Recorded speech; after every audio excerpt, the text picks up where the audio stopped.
আসসালামু আলাইকুম। আজকে একটি বিশেষ বিষয় নিয়ে আলোচনা করব, যেটিতে অধিকাংশ সময় সকল শিক্ষার্থীরা গুলিয়ে ফেলে। আমরা যখন সমাস নির্ণয় করতে চাই তখন আমরা অলুক দ্বন্দ্ব, অলুক তৎপুরুষ, অলুক বহুব্রীহি এই তিনটি সমাস নিয়ে খুবই বেকায়দায় পড়ে যাই এবং গুলিয়ে ফেলি। আজকে বিষয়টি নিয়ে একটু বিশদ আলোচনা করতে এসেছি। আমরা প্রথমেই অলুক দন্ত বিষয়টি নিয়ে আলোচনা করব।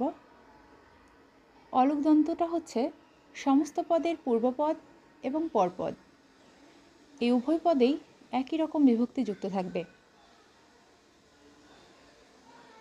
এবং এখানে দুটি পদেরই প্রাধান্য থাকবে। যেমন দেশে বিদেশে, এখানে পূর্বপদ দেশে, পরপদ বিদেশে। দেশে শব্দটিতে এ সপ্তমী বিভক্তি যুক্ত রয়েছে এবং একইভাবে বিদেশে শব্দটিতে এ সপ্তমী বিভক্তি যুক্ত রয়েছে। অর্থাৎ দেখতে পাচ্ছি পূর্বপদ এবং পরপদ দুটিতে একই বিভক্তি যুক্ত রয়েছে, তাহলে এটি অলুক দ্বন্দ্ব সমাস। এবার আসি অলুক তৎপুরুষ সমাসে। সমস্ত পদের পূর্বপদেই শুধুমাত্র বিভক্তিযুক্ত থাকবে এবং পরপদের প্রাধান্য থাকবে। যেমন সোনার বাংলা, এখানে পূর্বপদ হচ্ছে সোনার, যার সাথে একটি বিভক্তি যুক্ত রয়েছে র, এটি ষষ্ঠী বিভক্তি। এবং পরপদ বাংলা, এখানে পরপদের প্রাধান্য রয়েছে। সোনার বাংলা, এখানে বাংলাকে বোঝানো হচ্ছে, তাই পরপদের প্রাধান্য রয়েছে। তাহলে এক্ষেত্রে আমরা বুঝতে পারি সোনার বাংলা, এখানে পূর্বপদে শুধুমাত্র বিভক্তি রয়েছে এবং পরপদে কোনো বিভক্তি নেই, কিন্তু পরপদের অর্থের প্রাধান্য রয়েছে। পরপদ শব্দটির প্রাধান্য থাকার কারণে এটি অলুক তৎপুরুষ সমাস।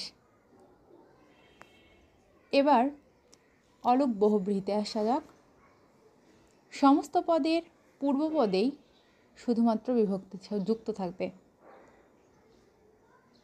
পূর্বপদ এবং পরপদ কোনটির অর্থই প্রকাশ পাবে না, নতুন একটি অর্থ সৃষ্টি হবে এবং সেটিরই প্রাধান্য থাকবে।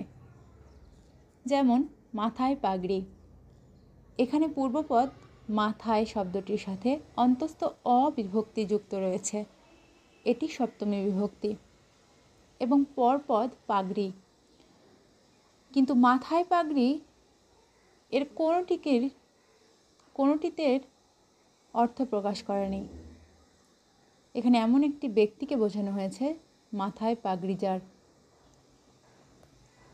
অথবা সেটা হতে পারে বর অথবা কাবলিওয়ালা।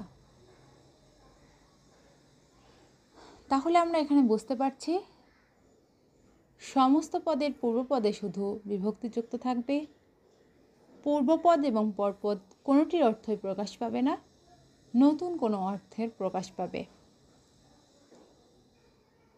সেটি হবে অলুক বহুব্রীহি।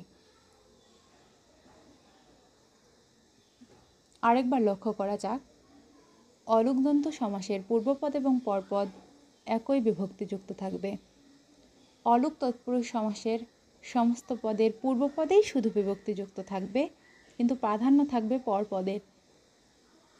অলুক বহুব্রীহি সমাসের পূর্বপদে শুধু বিভক্তিযুক্ত থাকলেও পূর্বপদ এবং পরপদ কোনোটির অর্থই প্রাধান্য পাবে না, এখানে নতুন কোনো অর্থের প্রাধান্য পাবে।